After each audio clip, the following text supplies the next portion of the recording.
네, 안녕하세요 여러분. 그림책 오픈 스튜디오 4회차 대담에 오신 여러분 모두 환영합니다. 제가 그 강연자로서 여러 자리에 초청받아 갈 일이 많아요. 근데 저는 개인적으로 그 도서관이나 공공문화재단에서 하는 행사를 가장 반갑게 가고 있거든요. 왜 그러냐면 우리가 이제 약간 뭐 경제적인 상황이나 배움의 정도나 그리고 사회적인 지위나 이런 거하고 상관없이 모두에게 열려있는 문화적인 경험을 제공하는 곳이 공공이기 때문에 그런 의미에서 공공의 역할이 중요하다고 생각해서요. 그런 일을 지금 책임지고 계시는 분을 한번 모셔놓고 그림책을 위해 어떤 아이디어를 또 갖고 계신지 여쭤보고자 오늘 잠깐 이 자리로 모셔서 이야기 나누는 시간을 가지려고 해요. 박성수 송파구청장님 여기를 한번 모셔볼까요?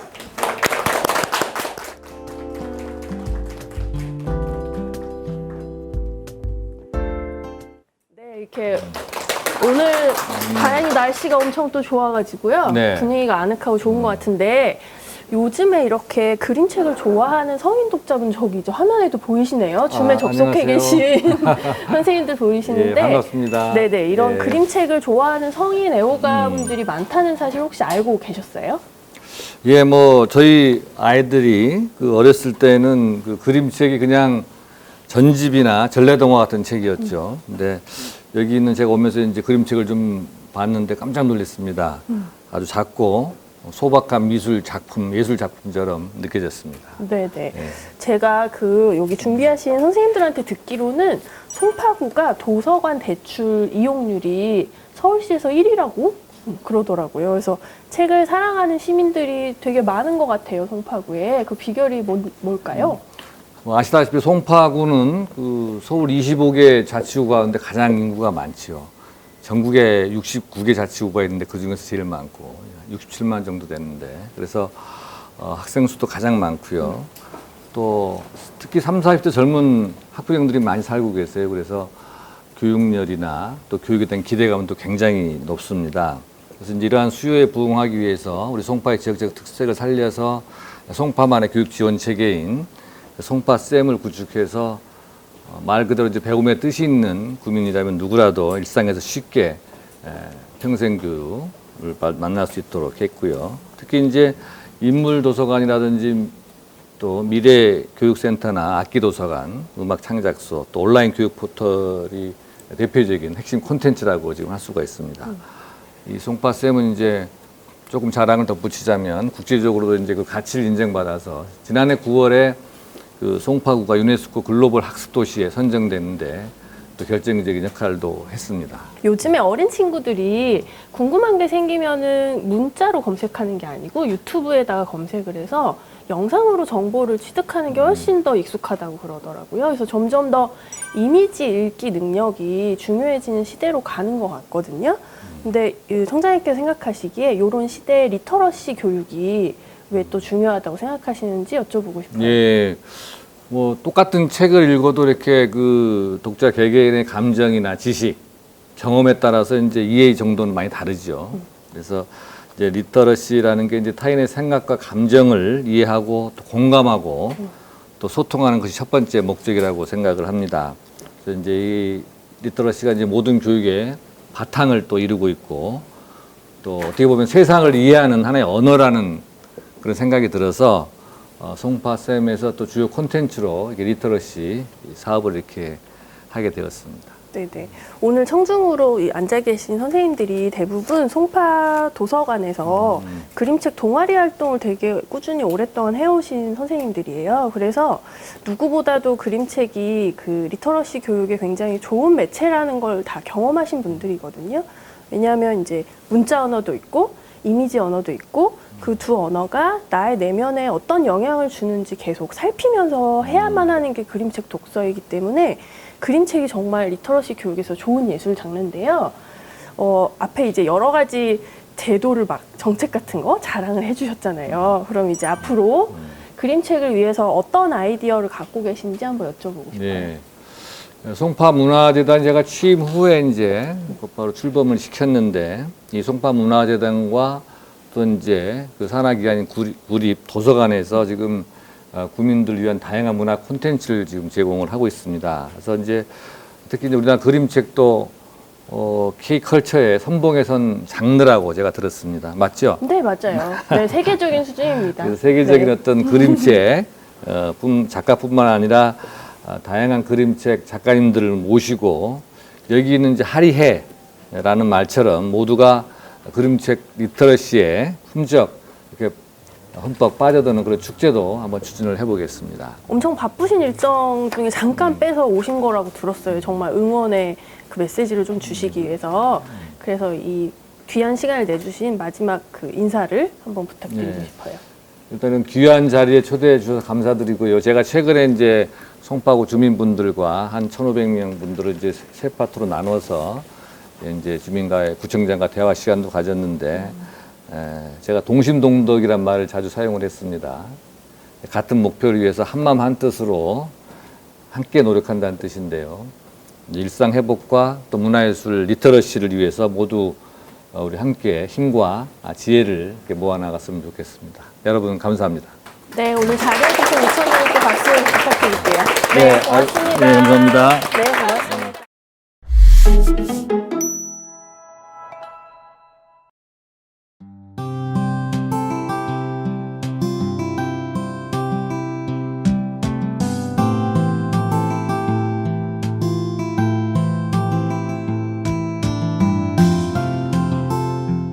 오늘은 저희가 이제 4차시 프로그램인데 말씀드렸던 것처럼 그 앞으로 올 그림책이라는 주제로 2010년대 이후에 가장 활발하게 활동을 하고 계신 그 신진 작가 중에서 이제 중견 작가로 가고 계신 두 작가님들 모시고 이야기를 나누려고 해요.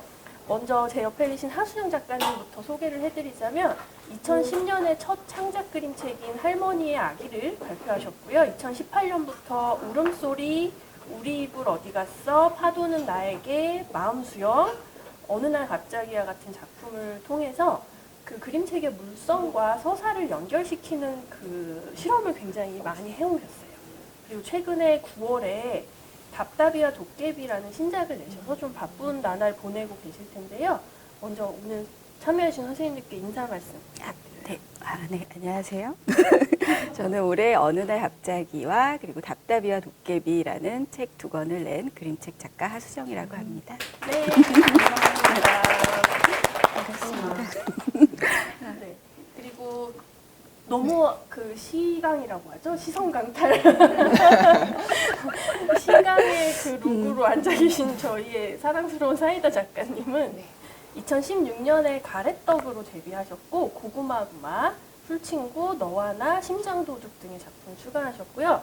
최근에 고구마구마의 후속작인 고구마유를 또 발표하셨어요. 이제 유머, 재치, 입말놀이 같은 그 재미가 막 살아있는 책이어서 어린이 독자들한테 많은 사랑을 받고 계시는데요. 오늘 대담에 임하시는 소감과 인사 말씀 한번 부탁드려요. 사실 이제 그림책을 이야기하는 자리는 언제나 되게 너무 좋아요. 그래서 너무 막 어디 되게 즐거운 곳에 놀러 가는 기분으로 여기 마법의 섬인가요? 여기 마법의 섬으로 왔습니다. 오늘 잘 부탁드리겠습니다. 제가 두 분에 대해서 조사를 하다가 공통점을 몇 가지 발견했어요. 그 중에 되게 인상적인 공통점이 두 분 다 대학에서 전공은 조속과를 네. 전공하셨다는 사실이에요. 입체 조속과예요? 저는 도예과. 도예과 조속. 조금 다르지 않나요? 조금 다른가요? 많이 다르죠, 사실. 많이 다른가요? 네. 이 글씨밖에 모르는 저는 그 세계를 또 디테일. 그래서 대학 때는 그렇게 입체 조형을 다루시다가 졸업 후에 어떤 계기로 이제 사설 교육 기관인 작가님과 같은 힐스 다니셨었고, 네. 그 작가님은 꼭두 여러 일러스트 네. 학교랑 그림책 향에서 네. 공부를 하셨어요. 그래서 이렇게 아름다움의 세계를 좋아했던 건 알겠는데 왜 이렇게 입체를 다루시다가 어떤 계기로 평면 예술인 이 그림책을 또 발견하셨는지 궁금하고 어떤 측면이 가장 매력적으로 처음에 느껴졌는지 입문하려고 했던 즈음에 그림책은 이런 게 참 매력적이구나 어떤 걸 느끼셨는지 한번 여쭤볼게요. 네. 작가님부터 한번 말씀해 주실까요? 네. 저는 이제 가장 처음 그림책의 매력을 느낀 책을 예를 들면 옐라 마리와 엔조 마리의 알고 암탉이라는 책이었어요. 예, 우리나라에 이제 번역되기 전에 이제 그 원문 책을 봤는데 그 원문 책이라고 할 것도 없는 게 이제 글이 없는 책이죠. 그 책은. 그리고 이미지만으로 굉장히 강렬하게 서사가 이제 진행이 되는 그런 책인데 저는 거기서 되게 이거 굉장히 한편의 시 같다라는 생각을 했어요. 시가 책으로 다시 태어나갖고 내가 손으로 잡을 수가 있구나, 시를. 약간 이런 되게 신비한 체험 같은 걸 했거든요. 그래서 나도 이런 걸 만든 사람이 되고 싶어. 사실 저는 만화가가 되고 싶었어요. 그래서 그 전에 이게 어릴 때부터 굉장히 당연히 만화가가 될 줄 알고 한 중학교 막 이럴 때부터 계속 만화를 그리고 막 만화 동아리 이런 활동하고 그러고 있었는데 한 대학생쯤 네 그리고 도예과는 왜 가게 됐는지 참 대학생쯤에 이제 한참 도자기 빚다가 그때쯤 이제 도서관에서 만난 것 같아요. 그것도 학교 도서관에서 이 책을 보게 된 거예요. 그러니까 그래픽 서적 같은 게 굉장히 많은 도서관이었어서 그래서 그림책의 매력에 이제 완전히 빠져들게 됐고 그리고 제가 또 앞서 소개해 주신 것처럼 좀 이렇게 물성을 이용한 그 전개 같은 걸 좀 하는 그런 책을 좀 출간을 했었는데 이게 원래 손으로 만드는 거를 좋아하는 편이었고 그래서 아마 그 사실 그 입시 때 성적에 맞춰서 가긴 했지만 도예과를 선택한 것도 약간 좀 저한테는 좀 편안했던 거죠. 손으로 만지는 이게 전체 이제 그 미술 그 과 중에서도 손으로 만져서 뭔가 표현하는 과가 저한테 이제 편해서 도예과를 나오고 그리고 또 졸업하자마자 또 제품 디자인 회사를 좀 다녔었거든요. 그러니까 그런 면이 제가 뭔가 그림책을 진행을 할 때 당연히 입체로 진행을 하는 게 좀 편한 거예요. 예, 그리고 그림책은 이렇게 공간이 생기잖아요. 펼치는 순간. 그래서 그 안에서 이 공간도 활용한 주제 전달이 반드시 이게 3차원의 그 물성으로 존재하는 이유 같은 게 저는 반드시 들어있어야 된다고 생각하고 네, 진행을 하는 편이에요. 네네네. 작가님한테는 사실 평면이라기보다 입체 도구이군요. 네, 그림책. 맞아요. 그래서 네. 같은 맥락이 있다고 볼 수 있겠네요. 네네. 사이다 작가님은 어떻게 네. 그림책의 매력에 빠지셨고 네. 어떤 부분이 가장 매력적이었는지?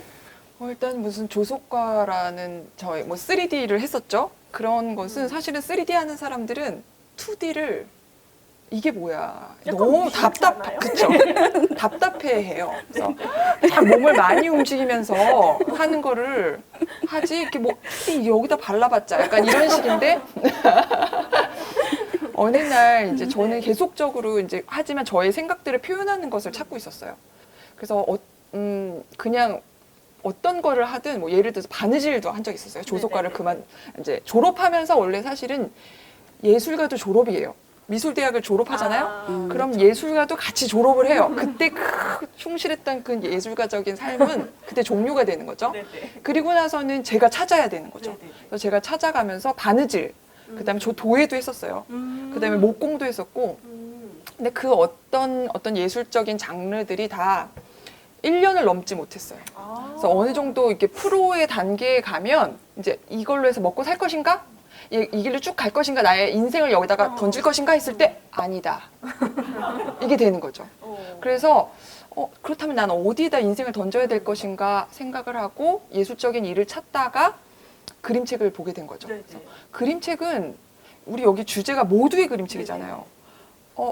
마음만 먹으면 누구나 쉽게 접할 수 있는 예술이라는 거죠. 그래서 저는 그냥 요즘 뭐 장르 이게 뭐 예술이니 아니니 모르지만 저는 당연히 그림책이 예술이라고 생각을 했고 그걸 보았을 때 이건 예술이구나. 그리고 너무 쉽게 접한다. 그러니까 보통 어떤 미술계가 가지고 있는 접근하기 힘든 그런 점들을 얘가 하고 있구나. 그래서 여기서 한번 놀아볼까? 이렇게 생각을 하게 된 거죠. 그렇구나. 네. 그러면 작가님은 오히려 이게 수용자층이 네. 모두에게 열려있다는 측면이 가장 매력적이셨고 네. 작가님은 이게 책이라는 물성적인 측면이 가장 매력적이셨던 걸로 이해했어요. 그리고 두 분 공통점이 또 그 사설 교육기관 통해서 그림책 작가로 데뷔하셨다는 점이에요. 근데 이게 두 분의 특징만이 아니라 최근에 등장하시는 신진 작가님들이 많은 경우 이렇게 데뷔를 하시거든요. 그래서 일단 궁금한 게 그림책 작가가 되는 경로가 요거밖에 없는 건가? 라는 질문도 일단은 있었고요. 네. 그리고 두 번째는 그때 그래도 그 교육기관에서 이런 것들을 내가 배워놔서 참 다행이다 하는 부분이 뭐가 있을까요? 우리나라 학원이 좋죠. 작가님부터 얘기해요. 네. 진짜 우리나라가 학원이 참 잘 돼 있어요. 정말 미국에서 공부하던 사람들도 보면 무슨 미국 간호대학을 가는데 한국 쪽집게 과외를 하고 가더라고요. 그래야지 합격률이 높아진다고. 그래서 그런 한국 사람들이 그런 가리키는 기술이 저는 되게 잘 하고 있다라고 생각이 일단 먼저 말씀을 들으면서 생각이 들었고요. 그래서 정말 훌륭한 스승님이셨어요. 제가 배운 그런 기관에서 배웠는데, 그래서 그 통해서 정말 그림책에 대해서 더 많은 것들을 알게 됐고 더 안목이 성장할 수 있었다라고 생각이 들어요. 예. 그렇군요. 작가님은 어떻게 생각하세요? 저는 제가 이제 휘슬한 교육기관 거치긴 했는데 거기를 전 또 학원이라고 생각을 안 하고 저는 이제 학교라고 생각을 했어요. 약간 사설 약간 이런 느낌. 저는 오히려 내가 갈 때는 도예과가 아니었기 때문에 내가 전공하고 싶고 내가 하고 싶은 이 형태는 도예 형태가 아니었기 때문에 나는 이 학교는 대충 잊고 빨리 잊고 난 새로 학교를 들어가야 되겠어 하고 저는 여기를 약간 그림책을 하기 위한 그 유초중고대가 합쳐진 약간 이런 기관이라고 생각을 했어요. 처음 들어갔을 때 완전 유치원생 같은 느낌이었거든요. 아무것도 모르니까. 예. 그래서 나중에 대학교 졸업하는 느낌으로 뭔가 이제 마무리하고 그래서 좀 다른 친구들보다 조금 더 오래 다녔어요. 저는 다들 한 2년 정도 다녔는데 저는 한 3년? 진짜 대학교 네. 다니셨네요. 그 정도 내내 다니는 거 아니고 중간에 좀 쉬기도 하지만 그런 네네. 그거 거기서 경험하셨던 것 중에 아이고 이거 미리 알아놔서 너무 다행이다. 이 정도 작가 활동하고 났더니 그때 그런 교육은 참 의미가 있었다 하는 부분은 뭘까요? 저는 이제 또 3년을 다녔다고 말씀드렸잖아요. 그러니까 그 시간을 버티는 노하우 같은 거를 이제 배우는 거예요. 그러니까 거기에 이제 저도 뭐 여러 선생님들도 계시고 같이 하는 친구들, 같이 이제 공부하는 동료들이 있었는데 서로 이제 크리틱을 해줘요. 서로 이제 뭐 너는 뭐 이런 점이 좋아, 저 아이디어 너무 좋아, 근데 저건 이응 아니다, 뭐 이런 식의 솔직한 얘기를 서로 해주면서 같이 성장하는 그런 과정이었는데 그 과정이 사실은 견디기 힘들죠. 유치원생이 그 크리틱을 어떻게 다 받아들이겠습니까? 얼마나 마음이 약한 상태인데 네 그림 별로야 그러면은 뭐 울고불고 싸우고 난리가 나죠. 그러니까 그런 과정들이 가장 큰 도움이 됐어요. 그래서 나중에 이제 한 권의 책을 이제 바로 뭐 출간을 하진 않았지만 어쨌든 한 권의 책으로 묶여 나올 정도의 완성도를 높이는 그 정도 과정으로 이제 수료를 할 때쯤 되면 마음도 굉장히 단단해져 있는 상태. 예, 그래서 통해 달려간다. 네, 그렇습니다. 그래서 필드에 나왔을 때 견딜 수 있어. 네, 어디다 거절을 당해도 그걸 견디고 여기서 내가 뭘 뽑아내서 뭘 고쳐서 내가 어떻게 완성도를 올릴 것인가 약간 이런 거를 좀 터득을 조금 하고 나가는 거. 예, 그게 가장 큰 도움이 됐어요. 왜 이렇게 말씀하시는지 약간 추측해 볼 수 있는 게 이제 데뷔하는 것도 사실 어렵긴 한데 데뷔 이후에 작가로 계속 활동하는 게 굉장히 어려운 시장 같거든요. 제가 보기에는 그 말씀하신 대로 이제 거절도 진짜 많이 당해야 되고 뭐 모든 예술가가 그렇긴 하지만요. 근데 이제 또 파인아트 쪽에서는 되게 이렇게 뭐랄까 예술가로 우리가 보기엔 분명히 예술인데 그 기존에 공고한 예술의 그 분류 체계에 의하면 이건 또 예술이 아니라 상품이라고 또 취급하는 분들도 있거든요. 그래서 그런 또 존중을 받기도 조금 어렵고 그렇다고 또 이 아동문학계로 딱 들어가서 보면 우리 출판계를 보면 작가 정신을 발휘하면서 막 실험 정신을 발휘해보면 또 외면당하기가 일쑤예요. 독자한테 소통하기가 또 어려워요. 그래서 이게 약간 이렇게 오도가도 못한 상태 같은 느낌을 제가 좀 이렇게 관찰자로서 보게 돼요. 그림책 작가는 참 힘들겠다. 이게 예술가로 확 가지도 못하고 그렇다고 막 상품성을 추구하는 것도 아니고 어른을 향해 가지도 못하고 아이를 향해 가지도 못하고 정말 절묘한 교차점에서 활동을 해야 되기 때문에 어려운 직업이라고 생각을 했었어요. 근데 두 분 이제 데뷔 초기 한번 생각해 보시면 진짜 이런 건 힘들었다 하는 거 뭐가 있을까요? 힘들었던 점이요? 별로 그렇게 처음부터 난 스스로보다 사실은 어렸을 때부터 우리는 재밌는 일만 내가 좋아하는 일만 해왔던 것 같아요. 내가 좋아하는 일이 어떻게 하면 직업이 될 수 있을까? 하지만 이 일은 돈은 안 돼. 그래 그런 것들은 포기하자. 그러고 나서 그냥 재미만 그럴수록 더욱더 재미만 찾아야 되겠죠. 그렇죠? 그래서 재미가 없으면 아마 또 저는 지금까지 찾았던 어떤 다른 그런 제가 하다가 그만뒀던 수많은 그런 것들처럼 아마 그만둘 거예요. 지금까지 질리지 않고 있어요. 예. 그래서 아까 그런 말씀하신 부분들 어떤 절묘하고 예술도라고 하기에는 좀 그렇고 또 그렇다고 책 갖고 있는 그런 것들 그것이 바로 저는 또 그림책의 정체성이라는 생각이 들거든요. 그렇기 때문에 그렇기 때문에 또 매력 있는 부분은 제가 예술과 달라서 요 부분이 참 매력이 있다 부분은 같이 만든다는 거였어요. 아까 말씀하신 것 중에 크리틱 같이 서로 이렇게 이것이 어떻게 비판을 해주면서 그렇게 피드백을 받아가면서 이 작업이 완성되거든요.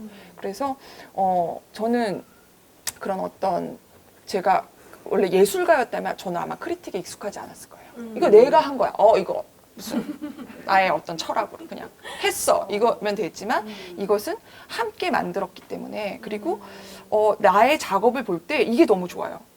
내가 나를 정확하게 볼 수 있는 방법을 터득하게 되는 거.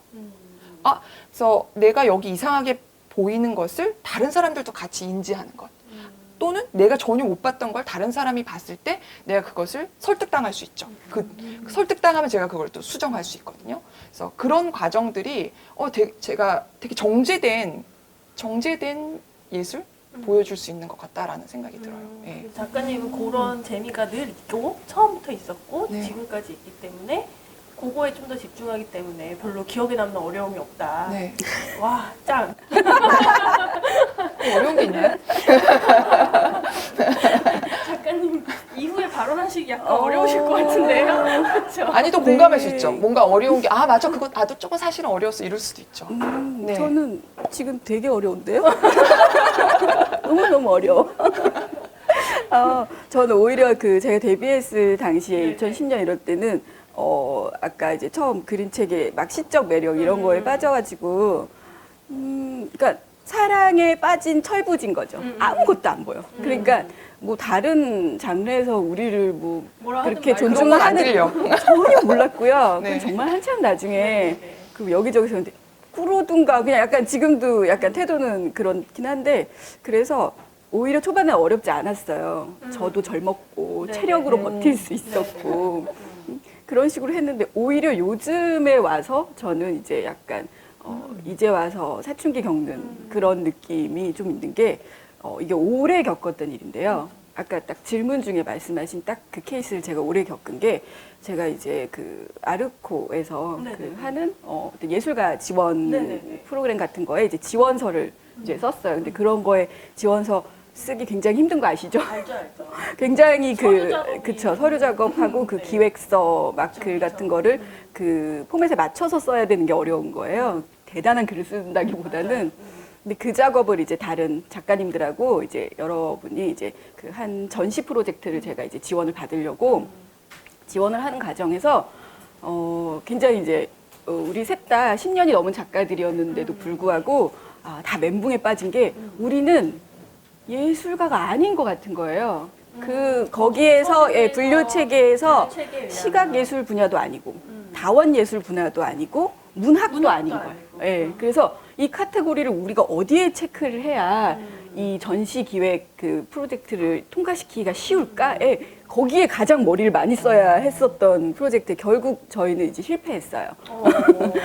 네. 선정이 안 되셨군요. 그렇죠. 예, 시각예술 분야에 지원을 했었는데 다음에는 뭐 문학에 해봐야 되나? 근데 이 자체가 굉장히 모순이잖아요. 우리는 분명하게 존재하고 있는데 왜 그들이 나눠 놓은 카테고리 안에 우리가 어디에 들어갈지를 왜 내가 여기서 고르고 있어야 되지? 예. 그리고 그게 아닌 어떤 열린 카테고리 같은 게 있으면 좋겠다는 생각이 들어요. 새로운 장르 같은 게 계속 생겨나고 있고 이렇게 빨리 변하고 있는데 이렇게 예술가 지원 프로그램은 굉장히 닫혀 있는 세계구나. 그래서 이런 식으로 저는 실시간 계속 어려움을 겪고 있고요. 네, 그리고 항상 좀 그런 거에 이렇게 불안해하면서 그 불안한 걸 메꾸려고 약간 대안을 찾으면서 조금씩 약간씩 안 보이게 성장하고 있지 않을까. 예. 네, 공감이 엄청 많이 되네요. 제가 두 작가님의 데뷔작들 막 이렇게 다시 대담 준비하면서 살펴보다가 작가 소개란을 좀 유심히 보게 됐는데요. 엄청 또 두 분이 약간 영혼의 친구인가? 막 이런 그런데 하수정 작가님의 2018년작 그 울음소리를 보면 작가 소개란 이렇게 써 있어요. 보이지 않는 것을 상상하게 하는 그림책을 만들고 있습니다. 그리고 사이다 작가님의 2016년 가래떡에는 잘 안 보이는 세계에서 두 딸의 엄마로 살고 있습니다. 날이면 날마다 엄청나게 위대한 일을 아무도 모르게 하고 있습니다. 이제 보이지 않는 것을 보이게 만드는 일을 시작했습니다. 라고 쓰셨어요. 그래서 보이지 않던 것을 보이거나 들리게 하고 싶다는 욕망이 작가적인 이 사명의식이구나라는 걸 느낄 수 있는 소개말이었거든요. 이런 포부를 밝히신 이유가 무엇이었는지 한번 여쭤볼까요? 좋은 작가요?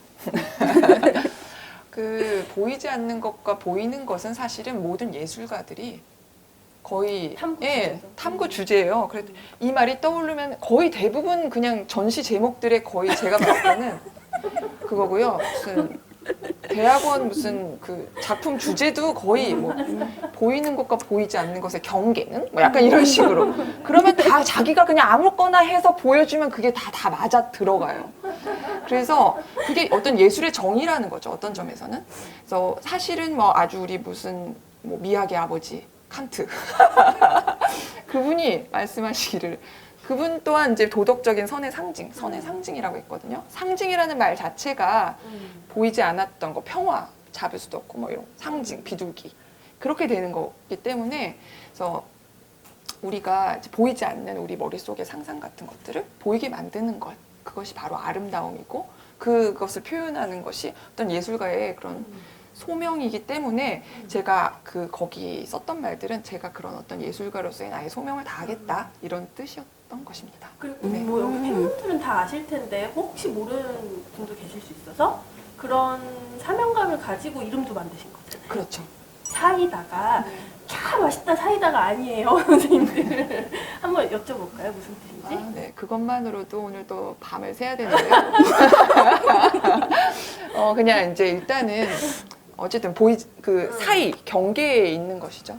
예, 여러분과 저의 사이 아니면 제 상상과 제가 만들어 놓은 어떤 그 현실 사이 그 사이에 있는 자는 누구인가 했을 때 뭐 예전엔 뭐 무당 신과 인간의 사이 그런 것처럼 예술가도 저는 그 경계에 있어야 된다고 생각을 하거든요. 그래서 거기서 계속 왔다 갔다 할 수 있는 사람이 되고 싶어서 제가 그 이름을 들을 때 사이다 왜 이렇게 저에게 그렇게 불려주신다면 제가 나 작업해야 되는구나 이런 것을 깨달을 수 있는 그런 이름입니다. 네, 맞아요. 하수정 작가님도 그 작가 소개란에 굳이 네네. 보이지 않는 것을 보이게 만드는 이라는 표현을 넣으신 이유 한번 여쭤볼까요? 네, 근데 저는 약간 반전 매력이 있었던 게 그림체에게 반전 매력이 있었던 게 얼핏 보면 이게 시각 매체 같잖아요. 시각을 자극하는 이미지로 되어 있어서 이걸로 서사를 풀어나가서 생각을 하게 만드는 이런 독서법이라고 생각하지만 저는 또 3차원 입체를 좋아하니까 이게 시각 매체가 아니라고 생각을 한 거예요. 저는 이걸 이제 이 책을 이렇게 넘기면서 공간이 생겨나고 되게 건축적이기도 하고 그리고 이 책장을 넘기는 속도를 자기가 조절할 수 있잖아요. 말하자면 우리가 영화나 영상 같은 거를 보면은 영상은 시간 조절을 제가 하는 게 아니잖아요. 물론 잠깐 멈췄다 보고 속도 조절을 요즘에 하고도 하지만 그렇다기보다는 어떤 그 감독이나 영화를 만든 사람들이 정해놓은 시간대로 흘러가는 대로 감상해야 되는 그런 시각 예술인 거죠. 시각 매체인 거죠. 근데 그림책은 그렇지 않고 독자가 이 시간을, 이 장을 넘기는 시간도 조절하고 막 꾸기면서 넘길 수도 있고 반 접을 수도 있고 하는 이 물성 자체의 주인이 독자라는 이 사실이 저는 이 그림책의 반전 매력이라고 생각했거든요. 그래서 그렇다면 여기에서 또 얼핏 생각나지 않은 소리는 상상도 못했겠지. 설마 그림책 보면서 이렇게 삑 누르면 개구리 소리 나는 거 말고요. 소리가 나올 줄은 몰랐겠지. 이렇게 종이 사각거리는 소리도 있겠지만, 그래서 저는 이제 뭐 제 작업 중에 예를 들면 울음소리 같은 책은 그 텍스트하고 그리고 이제 진행되어가는 서사가 진행되어가는 게 이제 점점 이렇게 쪼여가면서 네 소리를 상상을 할 수밖에 없어요. 네 그렇게 이제 설계를 하는 그런 거에 이제 가장 재미를 느끼는 거죠. 저는 네. 그렇구나. 얼핏 보이는 게 시각 매체처럼 보이는 그림책 안에 시각 이외의 촉각, 청각 같은 것들을 덧붙이는 재미가 있었다. 그래서 네. 그런 관점에서 작가 소개를 쓰신 거다. 네네네. 이렇게 이해를 하면 될까요? 네. 네. 정리 정말 잘해 주십니다. 네, 저 정리하는 게 제 직업이에요. 그 하순 작가님의 작품 목록을 이렇게 살펴보면은 일관된 관심사가 느껴져요. 이게 저의 판단이기는 해요. 작가님 데뷔작이 할머니의 아기라는 제가 너무 좋아해서 1세를 갖고 있는 감사합니다. 책입니다. 네. 할머니의 아기가 이제 데뷔작이신데요. 이 작품도 그렇고 마음 수영, 어느 날 갑자기까지가 이 자녀와 엄마와의 관계를 탐구하는 그런 작업이에요. 그래서 할머니의 아기와 마음 수영 같은 경우는 엄마가 되어서야 알게 된 나의 엄마의 마음을 이제야 알아간다 이런 목소리가 좀 담겨 있고요. 그리고 어느 날 갑자기 엄마가 되었더니 나의 모든 삶의 주도권을 나 아닌 아이라는 존재한테 갑자기 내줘야 할 때 느껴진 당혹감. 그러니까 엄마를 그릴 때 모성을 그리는 책들은 그래도 꽤 있어 왔지만 엄마가 된다는 게 굉장히 당혹스럽다라는 감정을 다룬 책은 또 드물어서 인상적으로 보였었어요. 그리고 파도는 나에게는 좋아하시는 선생님도 아마 많으실 거예요. 되게 물성적으로 실험한 네. 이따가 조금 더 자세히 보여드릴 텐데 이 파도를 보러 가기 위해서 이렇게 아름다운 과정으로 이제 바다로 가서 파도를 보는 그런 경험을 담은 책인데 저는 이 책도 왠지 육아와 살림에서 탈출하고 싶은 마음이 앞에 느껴지더라고요. 그 배경을 그렇게 그리셔서 아마 그랬던 것 같아요. 그래서 제가 그 하춘 작가님한테 준비한 질문은 엄마로서의 정체성이 그림책 작가로서의 정체성에 어떤 영향을 주었는가 하는 질문을 좀 드리고 싶었어요. 왜냐하면 제가 만난 몇몇 작가님들은 그림책이라는 장르의 의미와 무게 같은 것을 내가 양육자가 되어서야 정말 진정으로 알았다라고 하시는 분도 계셔가지고 이 질문을 넣어봤어요. 네. 근데 제가 그림책의 매력에 이제 진입을 하고 또 그림책을 만들고 한 게 뭐 결혼이나 출산 전이었어요. 예, 그래서 저는 그림책을 내가 해야 될 뭐 일, 지금 정말 나의 소명 이런 것으로 이제 진입을 한 케이스고 아이를 키우면서는 정작 저는 그때 굉장히 그 멘탈이 좋지 않았어가지고 아이가 어리고 한참 아이들이 그림책 이제 그 한글 배우기 전에 그림책을 많이 읽어줘야 될 시기에는 저는 사실 많이 읽어주지 못했어요. 집에 그림책이 많았음에도 불구하고 예. 그래서 예, 정신적으로 상태가 되게 안 좋았고 저는 또 싱글맘이에요. 그러니까 딸이랑 나랑 둘만 세상에서 이렇게 빙빙 겉돌고 있는 느낌. 그러니까 이런 것까지 다 합해져서 전 뭔가 그림책을 통해서 보면서 그림책을 입력하면서 치유를 받았다는 그런 것보다는 제가 그림책으로 뱉어내면서 출력을 해내면서 저는 그림책을 통해서 치유를 받았어요. 만들면서. 그러니까 제가 낼 수 있는 목소리는 그때는 말이나 뭐 노래, 글 이런 게 아니고 그림책을 만들어서 제가 안에 있는 걸 뭔가 털어내야 했었어요. 근데 그게 정말 치유의 그림책이었죠, 저한테는. 만들면서 이게 저도 괜찮아지고 책도 출간을 해서 뭔가 직업적으로도 어느 정도 성장할 수 있었고 그런데 지금 이제 그 독자로서 네, 즐겨주신 그 것과는 조금 다르게 정작 저는 만들면서 제가 엄마가 되고 나서 내 엄마를 이해할 수 있게 된 그 지점은 아직 저도 풀지를 못했어요.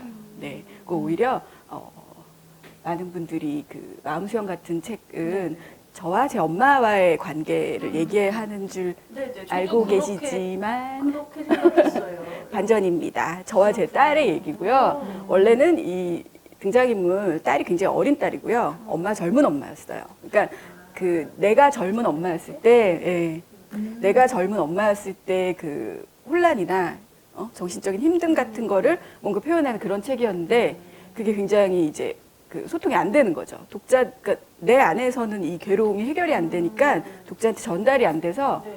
이거 한 10몇 년 걸렸거든요. 이 책 나오는데. 진짜요? 그러니까 아이가 한 4살? 요때쯤에 시작을 해서 애가 한 16살 때 나왔으니까.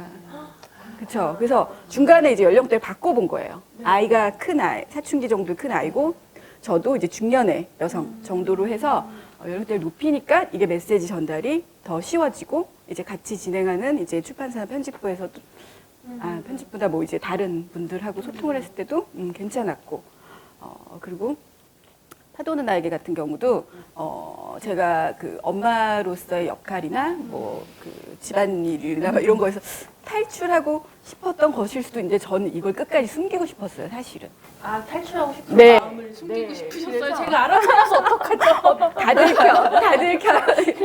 여기에 이런 장면이 그쵸. 있어가지고 이 장면이 네. 이거 출판사에서 제안하신 장면이에요. 네, 처음에 이런 장면은 없었고요. 아, 그랬구나. 예, 출간 계약을 하고 나서 막판에 이거를 꼭 넣어야 된다고 하시는 거예요. 그래서 저는 여기에 글을 제가 한번 읽어드리면 이렇게 정말 생활의 터전이 그려져 있고 밑에 파도 소리가 듣고 싶을 때 이렇게 적혀있기 때문에 탈출하고 싶은 마음이 느껴졌던 것 같아요. 예, 그러니까 저는 훨씬 더 상징적으로 표현을 하고 싶었던 거고 출판사 편집부에서는 이게 독자하고 다가가려면 이 계단까지는 가야 돼라는 거를 이제 굉장히 주장을 하셨는데 결과적으로 이게 맞았던 게 제가 이제 책을 출간하고 나서 독자분들이랑 대화를 하거나 그리고 어린이 독자들과 이렇게 같이 수업을 하거나 이런 기회가 생기면 어린이 독자들은 이 장면을 제일 좋아해요. 아 진짜요? 왜냐하면 왜요? 자기가 가지고 가서 파도하고 놀만한 장난감도 있고 그렇구나. 아이들 눈으로 또 그렇게 그렇죠. 보이는구나. 이게 우리 집 같고 우리 집에서 출발하는 느낌이 나는 거예요. 아이들이 바다로. 신나는구나 지금 예. 갈 생각에. 그쵸. 나는 괴로워서 딱 죽을 것 같아서 파도 보러 가는 건데 애들은 이거 보면서 아이 신나가 된 거죠. 그러니까 정말 모두의 그림책이 되었답니다. 그러니까 책이 나오고 나서 책이 완성되는 것 같은 경험을 했어요. 이 독자들과 대화를 하면서. 그래서 저도 출판사발 들어야 되는 거. 전문가는 전문가다. 그래서 제가 감사하다고 막 했었어요. 네. 너무 재밌는 비하인드까지 알게 됐어요. 이렇게 제가 두 분의 작품 목록을 보면서 하나 이제 각각의 특색도 발견한 게 있었는데 이제 사이다 작가님 네. 네, 작품 목록을 보고 있으면 저는 이런 목소리가 들리는 것 같아요. 되게 호방한, 상상하시는 대로 호방한 목소리가 작고 약한 것도 다 가치롭고 얼마나 귀엽고 사랑스러운지 알아? 이렇게 말하는 것처럼 들리고 저마다 다 존재 이유가 있다니까? 라고 말하는 것처럼 들려요. 왜 그러냐면 이제 가래떡이 되게 저는 충격적인 책이었어요, 사실. 이 가래떡. 이거 이제 보신 선생님들은 아시겠지만 이게 책이 될 수 있나? 하는 그냥 가래떡의 정령 같은 존재들이 나와서 신나게 가래떡이 만들어지는 과정을 같이 겪고 가래떡의 쓰임의 곳곳에 현장에 같이 있어주고 그러고 이제 끝나요. 나중에 꿀 찍어 먹고. 네. 그래서 제가 느낄 때는 이렇게 되게 누군가는 눈여겨보지 않았던 일상의 작은 소재를 엄청 꼼꼼하게 들여다보신 거죠. 촉감은 어떤가, 색감은 어떤가, 어디에 쓰이나, 여기에 함의는 또 뭐가 있나 이런 걸 고민한 또 흔적이 느껴졌고 고구마구마는 이제 말장난으로 고마부터 끝나는 그 말장난으로 아이들이 되게 사랑하는 책이고 그게 동력은 맞아요. 끌고 가는 동력은 맞는데 이 책의 또 백미가 요 아이잖아요. 사랑하는 분들은 다 알아차리신 이 작은 아이 그리고 이제 후속작에도 되게 중요한 역할을 하는데요. 이 아이가 처음에는 제대로 쓰임받지 못해요. 약간 이렇게 빗나가 있어요. 어떤 장면마다 이렇게 조연처럼 어색하게 이렇게 주변을 맴도는데 결국은 마지막에 자기 스스로 싹을 틔워내는 이야기거든요. 그 관점으로 보면 되게 감동적이에요. 이게 눈물 없이 볼 수 없는 웃기기만 한 책이 아니에요. 여러분. 슬픈 내용인데 사람들이 다 웃기게 보더라고요. 난 너무 슬퍼 내 책들이. 그게 어떻게 해요? 그리고 너와 나 같은 경우도 이거는 이제 그 동물계, 자연계에서 발견할 수 있는 서로가 서로를 도와주는 그 쌍들 있잖아요. 파트너들. 그런 것들을 꼼꼼하게 또 기록한 책이에요. 풀친구도 아시는 것처럼 그냥 잡초라는 이름으로 뽑혀나가는 풀들을 하나하나 얼굴을 담아준 그런 책이었어요. 그래서 이런 것들을 봤을 때 이제 기성 시스템이나 주류 질서가 이거는 주목할 만해라고 이렇게 보통은 하지 않는 것에 주목하고 싶어하는 게 작가님의 시선인가? 라는 생각을 해보았는데 어떻게 생각하세요? 글쎄요. 전 아까 하수정 자매님, 하수정 작가님 말씀 들으면서 제 교회를 다녀서 나랑 좀 다른 점이 확실히 있구나. 그러니까 예를 들어 저는 이제 아이가 너무 갖고 싶었어요. 그리고 제가 만약에 제 능력이 됐다면 한 지금 텔레비에 나왔을 거예요. 뭐 10명 낳았다고. 계속 낳고 있었을 거예요. 그래서 너무 아이를 제가 사실은 되게 좋아하거든요. 그래서 그런데 또 아이를 보면 또 아이들도 나름 막 고군분투하고 또 힘들고 제가 낳은 아이들도 보면은 막 짠하고 같이 이렇게 감정이입이 너무 되잖아요. 뭐 그런 것들. 그러니까 아이를 또 낳아보니까 또 옛날에 좋아했던 거랑 또 다른 게 있더라고요. 이 아이가 살아가는 그 일들이 내가 대신 너무 살아주고 싶어. 그 정도로. 너무, 얘가 얼마나 그런 것들을 생각하면. 그래서 또 이렇게 저는 어떻게 살았나 모르겠는데 얘는 막 힘들게 사는 것 같이 느껴지고. 그래서 그런 아이들을 보니까 또 다른 아이들도 같이 또 힘들어하는 아이들도 보이고 또 뭐 너무 잘 지내는 아이, 다양한 사람들이 보이더라고요. 그래서 더 많은 되게 구석지에 숨어 있는 건 누구일까? 이게 사실은 누가 거기서 울고 있지? 그게 너무 궁금해요. 걔 눈물을 닦아주고 싶어요. 아주 지금 어디선가 지금도 숨어 있는 어떤 아이가 있다면 그런 마음이 있어요. 그래서 고구마도 약간 이제 그런 거죠. 사실은 짝구마는 보통 밭에서 그런 걸 뽑으면 버려지죠. 그래서 저는 우리 사람들에서도 또 그런 뭐 버려졌다라고 자기 못 느낄지 모르지만 사실은 버려진 사람들 오늘도 저 한 2명 보고 왔어요. 여기 올라오는 동안 2명 보이더라고요. 아줌마가 할머니가 막 그 계단에 앉아 계시는 할머니 한 분 계셨고 지나가시는 분들 중에서도 그런 분들이 계시잖아요. 그래서 그렇게 뭔가 어려움을 가지고 이 세상에 태어난 그런 분들에게 조금 큰 힘이 될지는 모르겠지만 조금 당신을 생각하고 있어요. 기억하고 있어요. 당신 사실은 너무 놀라운 사람이에요. 라고 얘기해 주고 싶어요. 당신 빛난다고. 네. 찡해. 찡해요. 그래서 그 빛나고 막. 네. 그렇습니다. 아니 근데 지금 얘기 듣다 보면 돌발 질문 하나 생각나는데요.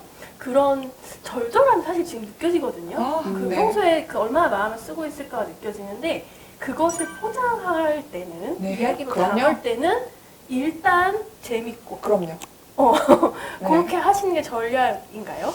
전략일 것까지는 없지만 저의 경우에 제가 슬픔을 대하는 자세가 바로 약간 그런 자세예요. 제가 만약에 제 허벅지에 뭐가 꽂혀요. 영원히 뺄 수 없는 어떤 칼이 꽂아져 있다고 생각한다면 저는 그런 걸 꽂고 사는 사람들이 많다고 생각을 해요. 이것은 제 힘으로 바꿀 수 없는 어떤 고난과 힘듦, 시련. 여기 꽂혀 있다면 그것을 대하는 사람들의 자세는 어떨까요? 보통 이거 어떡할 거야? 이거 어떻게 못 뽑는데? 막 이러면서 그러겠죠. 그렇지만 저는 제가 못 뽑는 거라면 걔를 안 봐요, 절대. 용기 있는 사람들은 계속 볼 수도 있겠죠. 못 보겠어요. 못 보고 차라리 딴 걸 봐요. 좀 재밌는 거? 어디 딴 거 없나? 계속. 약간 그러고 싶어요. 슬픈 얘기는 반드시 저는 웃겨야 한다고 생각해요. 왜냐면은 삶이 약간 그럴 수 있는 것 같아. 진짜 인생은 아름다워라는 영화 보면은 너무 슬픈데 그 사람이 막 죽으러 가는 순간에도 그 아들에게 계속 미소를 지면서 저는 그런 게 너무 멋있는 것 같아요. 그래서 저는 계속해서 약간은 되게 무거운 주제를 하더라도 어떻게 하면은 그래도 기쁠 수 있을까? 어떻게 그래도 이걸 보지 않고 딴 거를 볼게 할 수 있을까? 그거를 좀 연구할 것 같아요. 예, 앞으로도. 여기서 두 분의 결정적인 차이가 느껴지는 것 같아요. 제 입장에서 독자의 열대 시선으로는 하수정 작가님은 어떤 슬픔의 감정이나 칼이 해소될 꽂혀. 칼이 딱 꽂혔으면 이것을 계속 응시하는 이게 그런 뭐지? 이거 어디서 왔지? 어디로 가지? 갈 건가? 뭐 이렇게 생각하지 맞아요. 않으실까? 저는, 네. 근데 그거 자체가 저는 네. 또 공감을 분명히 일으키는 면이 있어요. 그런 걸 보는 사람 치고 용기가 없는 사람이 없더라고요. 저는 용기 있는 사람들이 또 그걸 들여다본다고 생각해요. 그 아픈 부분을. 근데 용기 없는 사람들, 겁이 많은 저는 조금 도망가려고 하는 편이죠. 저 여기 예. 와서 용기 있는 사람 됐네요. 네, 갑자기. 네. 용기 있어요. 나는 저 되게 찌끄레기인데. 찌끄레기 그런 거 없다. 우리 그죠? 그림책 세계에는 그런 거 없다. 한번 얘기를 하고 지금 두 분의 각각의 작업 스타일이나 그 작품에서 관심사에 대해서는 조금 얘기를 해봤고요. 혹시 이것도 제가 질문 준비 안 했던 건데 네. 돌발 질문 하나만 좋아요. 해도 될까요? 네, 여러 개. 두 분이 서로의 작업을 보셨을 때 네. 되게 놀라웠던 점이나 혹은 뭐 조금 질투나 하는 거 있으면 좀 얘기 들어보고 싶어요. 아. 두 분의 서로 어떻게 작품을 보셨는지에 대해서 네. 왜냐면 제가 본 얘기만 했기 때문에 네. 한번 들어보고 싶네요, 갑자기. 저, 뭐, 어떻게 저부터 일단 울음소리를 봤죠? 그랬을 때, 이분도, 저기서 들리는 그런 소리에 되게 마음을 쓰고 계신다. 구석에서 울고 있는 사람들에게, 저처럼, 문제에 마음을 마음을 쓰고, 그게 마음이, 작가가 거기에서 막 마음을 쓰고 있는 거야. 그리고 막, 저는 뭐 아이를 이분이 아이를 그런 게 아니라 저는 되게 더 귀하게 여긴다라는 느낌일까? 그냥 막 이렇게 저는 막 어쩔 때는 막대하고 따라와 이럴 수도 있지만 이분은 이거를 어떻게 그에게 정말 이렇게 제대로 네네. 정말 깨질지도 모르는 이것을 되게 조심스럽게 다루는 느낌? 네. 그런 어떤 예민함이 느껴져서 특히나 그런 게 너무 되게 좋았고요. 그림은 너무 부럽죠. 이분이 갖고 있는 네. 기술. 네. 기술. 네. 뺏고 싶어도 못 뺏는 그 이분만이 갖고 계시는 게 너무 놀랍다고 생각하죠. 울음소리는 그 가정폭력을 당하는 아이를 그린 작업이고요. 요건 조금 이따 물성 얘기를 할 때 한꺼번에 펼쳐서 보여드릴 텐데 굉장히 독특한 그 구조를 갖고 있는 책이에요. 그래서 이 독자가 순서대로 펼쳐가면서 점점 원경에서 조금씩 근경으로 향해서 들어가고요. 이거를 정말 가까이까지 소리를 향해서 걸어 들어가서 다 펼치고 나서야 이제 이따가 보여드릴 텐데 뒷면에 울고 있는 아이가 크게 나오는 그런 작업이에요. 그러니까 우리가 도움을 주려고 할 때는 오롯이 너의 도움만이 필요해 하면 도와주기가 쉬워요. 근데 도움의 그 책임이 n분의 1이 될 때. 맞아요. 그런 심리학 예. 실험도 있어요. 이 울음소리는 좀 그런 거죠. 다 듣고 있으니까 저기 누가 조금 그러는데 n분의 1이 됐어. 앞에서 눈앞에 우리 여기 앞에 누가 쓰러져 있지만 우리 누구나 다 여기 이 사람 수분의 1이 책임감이 이렇게 네네. 돌아가는 거예요. 그래서 그게 저는 그런 심리, 우리가 갖고 있는 그런 심리를 우리가 극복해야 되는 부분이 있는 것 같아요. 내가 빨리 그냥 내 책임이다 이렇게 그냥 나의 100%라고 생각하는 게 있으면 좋겠다. 그래서 작가님은 n분의 1 하지 않고 제가 봤을 때 그거를 자기 거라고 생각하셨기 때문에 이런 책이 나오지 않았을까 하는 생각이 듭니다. 감사합니다. 감사합니다. 네. 복 받은 기분이에요. 한 작가님 말씀 좀 들어볼까요? 네네. 저는 이제 뭐 다 좋지만 작가님 작품 다 좋지만 저는 이제 풀친구라는 책을 제일 좋아하는데요. 그때 이 책은 보고 이렇게 외쳤어요. 제가 언니 멋있으면 다 언니야. 저희 사실은 네네. 동갑이거든요. 그래요? 그 동갑 난 그런 것도 몰랐어요. 난 진짜 언니인 줄 알았네. 언니 하면서 그래 언니지 난. 이랬던 거야. 이 책 보고 언니 소리가 저절로 나오더라고요. 어떤 그러니까 면이 그러셨어요? 근데 그 고구마 구마에서 뭐 이렇게 작은 막 음.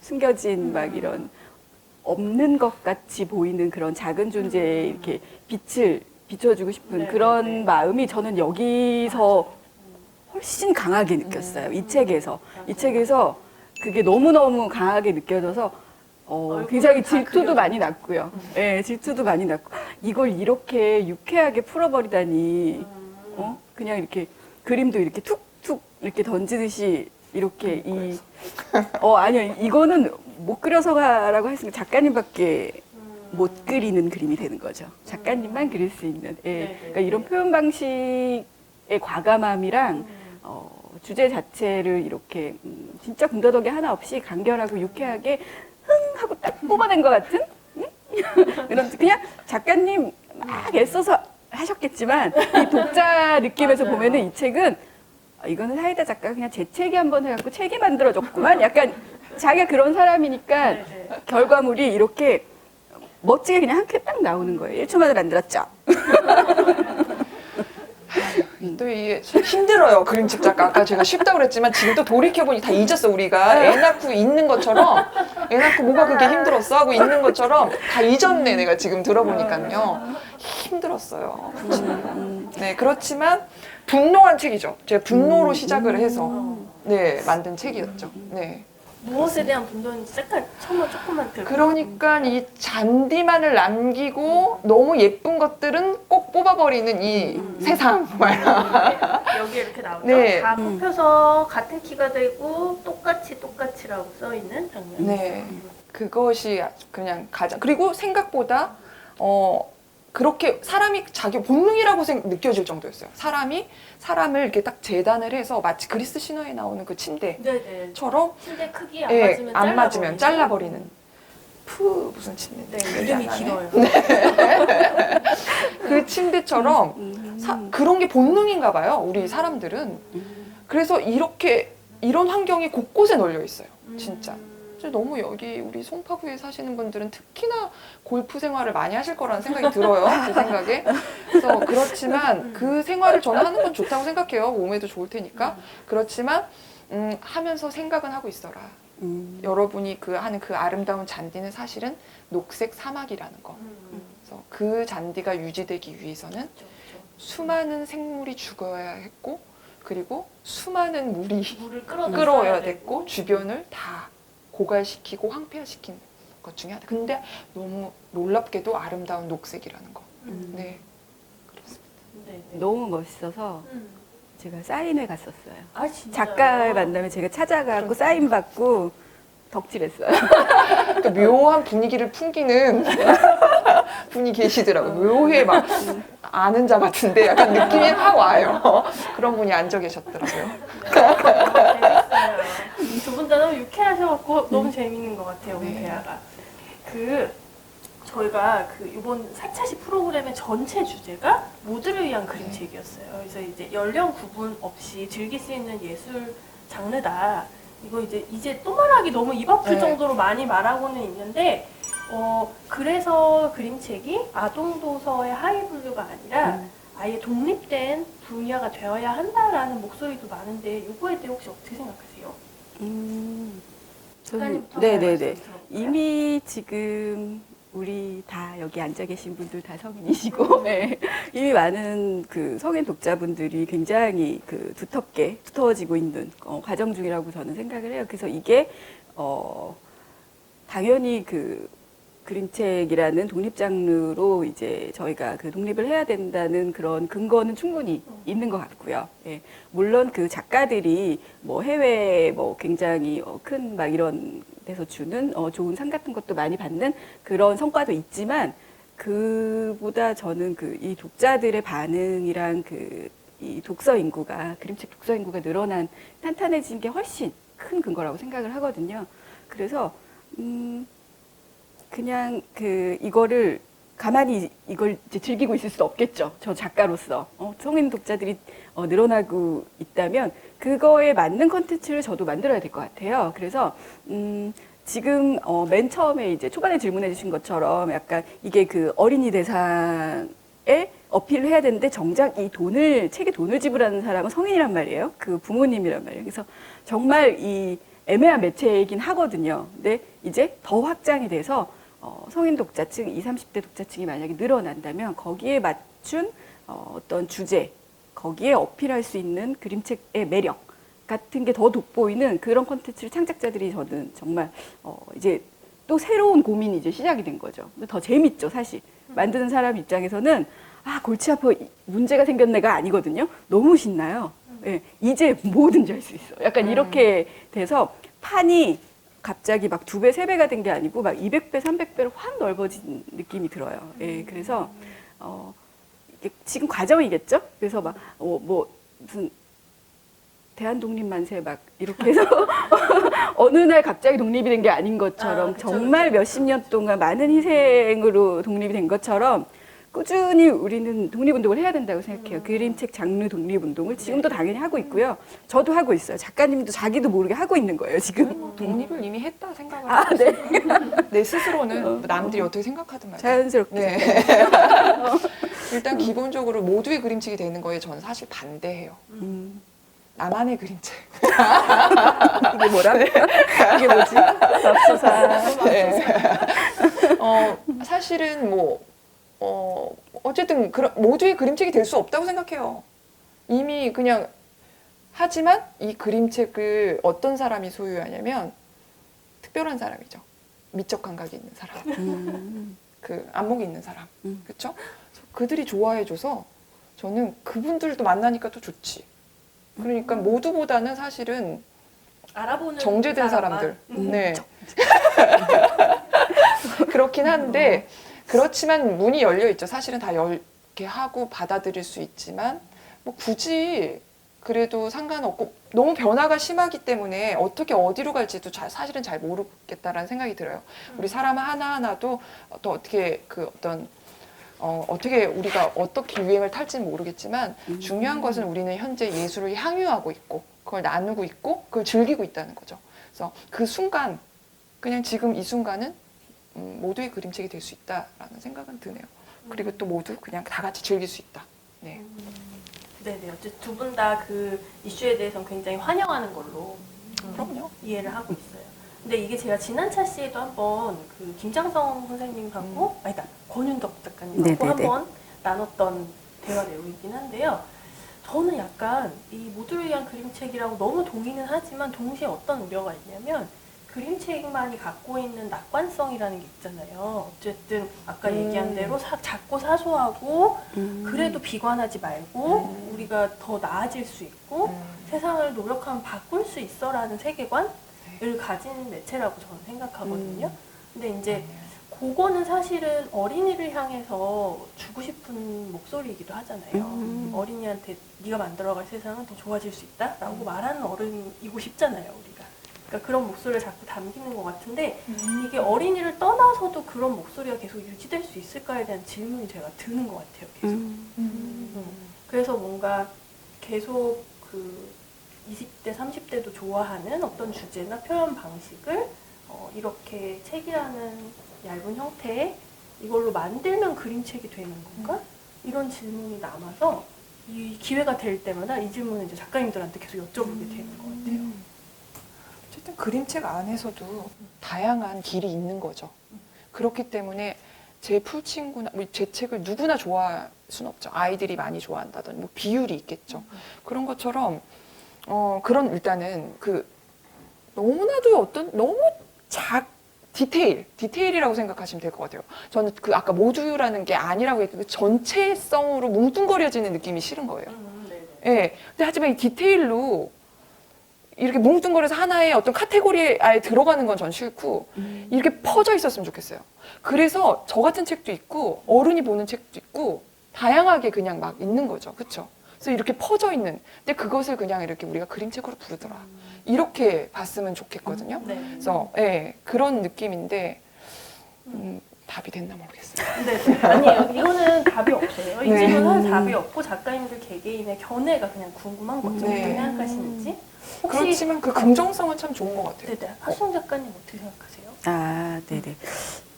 그 방금 차이다 작가님 말씀하시니까 또 떠오르는데 퍼져 있어요. 지금 사실 눈에 안 띌 뿐, 눈에 안 띄는 거 잘 찾으시잖아요. 눈에 안 띄는데 지금 퍼지고 있는 게 느껴지는 게, 뭐 그 책에 대한 그 시스템이, 책 판매에 대한 시스템이 좀 바뀌면서 동네 책방이 굉장히 많이 생겨났잖아요. 그리고 거기서 그 책방 서점 주인분들이나 책을 큐레이션 해주시는 분들이 그림책을 굉장히 다양한 연령대와 다양한 주제로 카테고리를 하는데 전 요즘 그거 보는 재미가 되게 쏠쏠해요. 그래서 제가 낸 그림책들이 굉장히 거기 자주 묶여요. 네. 퇴근 후 지친 직장인들을 위한 그림책에 와, 파도는 나에게 많이 들어가 있고요. 너무 좋다. 네, 그리고 진짜.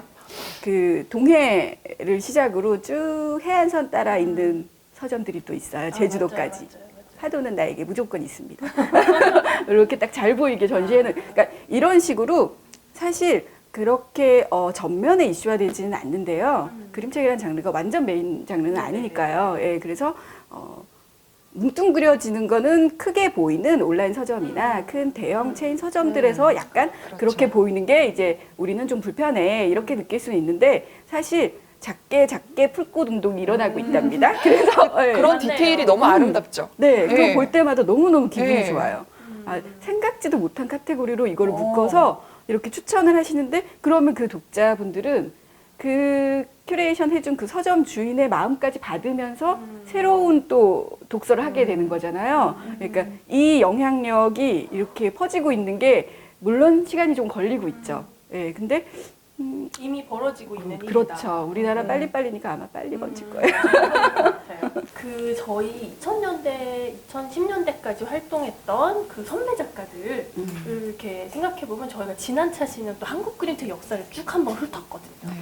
그래서 그 작가님들 생각하면 한국적인 것이란 무엇인가에 대한 관심이 진짜 많아 보여요. 옛날에 나왔던 책들을 보면. 네. 그래서 뭐 이렇게 기법도 탐구하고 소재도 전통에서 가져오는 책도 많고 그랬었는데 요즘 이제 두 분 작가님들처럼 지금 가장 활발하게 활동하는 작가님들 생각해 보면 한국인이라는 정체성을 막 딱히 생각을 안 하고 작업하신다는 느낌이 들거든요. 혹시 그래서 약간 이렇게 국적이 없어진다? 책에? 이게 어느 나라 책인지 잘 모르겠다? 하는 느낌도 있을 때가 있고요. 근데 그 작가님들께서는 나 한국 작가지? 라는 그런 자의식을 갖고 계신지 1번 그게 궁금하고 2번은 한국 문화가 어떤 방식으로든 나의 창작에 영향을 주고 있다라고 생각하시는지 두 가지 질문이 있어요. 아, 네네. 그 한국 사람이신가요? 네. 근데 여기 계신 분들도 그렇고 저 줌에 계신 분들도 그렇고 내가 지금 한국 사람이다라고 지금 생각하고 계신 분 계신가요? 너무 근데 자연스럽죠. 너무 우리는 한국 사람이잖아요. 예. 뭐 막 꼭 김치 먹어야 한국 사람이 이게 아니고 그냥 나는 그냥 한국 사람이니까.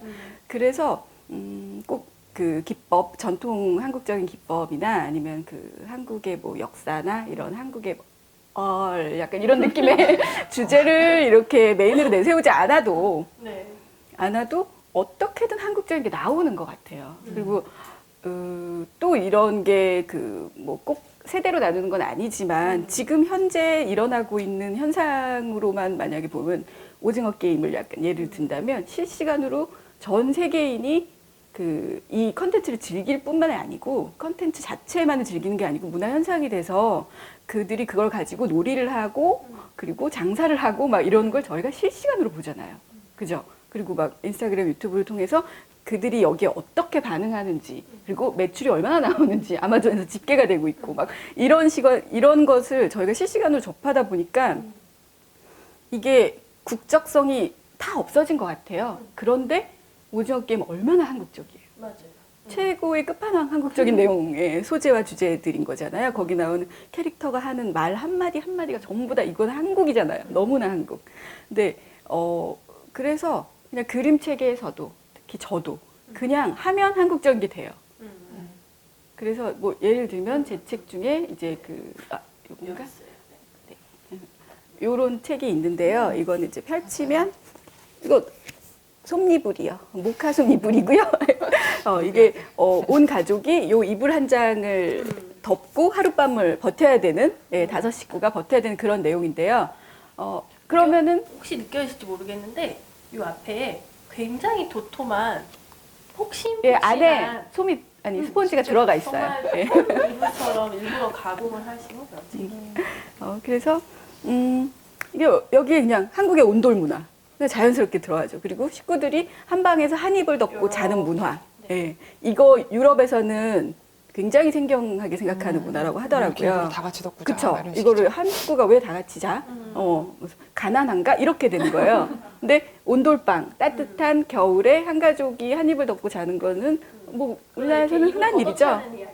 그래서 식구들이 이제 번갈아 가면서 주워오는 내용인데요. 여기에 보면 또 할머니가 나오세요. 근데 이 할머니가 아들이 이불을 찼을 때 주워서 갖다 주고 또 엄마는 또 자기 아들이, 그러니까 할머니 손자죠. 손자가 이불 찼을 때 갖다 주고.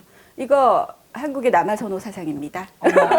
그런 거 넣어서 저는 그렇게까지? 살짝 이렇게 비트는 거죠. 예. 그렇구나. 할머니가 자기 아들 거였구나. 이불 찼을 때만 갖다가 그렇죠. 덮어주시는군요. 그렇죠. 그러면 이제 저는 말하지 않았지만 독자분들이 이 책 보고 이 할머니는 시어머니구나 하고 딱 맞추는 시어머니라는 느낌은 확실히 들었어요. 외할머니 아니고 친할머니구나. 정말 맞아, 네. 시어머니라는 느낌은 들어요. 이런 게 그냥 녹아 들어가는 거예요. 저는 이거를 막 한국 이렇게 해서 만든 거 아니거든요. 남아선호 사상을 비판해보자 이러고 만든 건 이불을 아니지만 걷어차므로써. 전혀 아니죠. 그냥 제가 겪은 일이에요.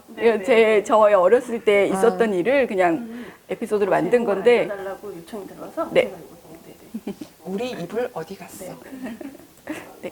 네. 잠깐. 어떻게 네. 생각하세요? 하이드 작가님. 저 진짜 한국적이지 않나요? 나 정말 너무 한국적이어서. 가래떡을 내신 분이니까. 그러니까요. 네. 그래서 정말 어쩔 수 없는 것 같아요. 제가 그 지역별로 아이들 그림을 보고 놀란 적이 있었거든요. 그래서 산이 많은 지역에 사는 아이들은 진짜 산이 많아요. 그리고 그림에 산을 꼭 막. 그리고 들판 그냥 막 사막이나 이런 데 있는 애들은 그냥 무조건 지평선을 긋고 시작해. 예. 그래서 우리가 보고 자라는 게 저는 그만큼 중요한데 제가 이 땅에서 얼마나 오래 살았습니까? 진짜 아파트 너무 많이 봤죠. 그 작가님 책에 아파트 나오잖아요. 아파트만 나와요. 네, 저는 근데 그걸 탈피하기 위해서 아파트를 안 그리려고 너무 노력하고 있어요. 오, 그렇군요. 네, 그러네. 아직 제가 없네요. 한국에서 어떻게 아파트 한 탈피해 번도 보려고. 그렇지만 되게 한국적이죠, 그렇죠? 그래서 고구마도 우리나라 고구마가 제일 맛있고, 그다음에 가래떡 당연히 그렇고 거의 제 모든 책들이 그런 것 같아요.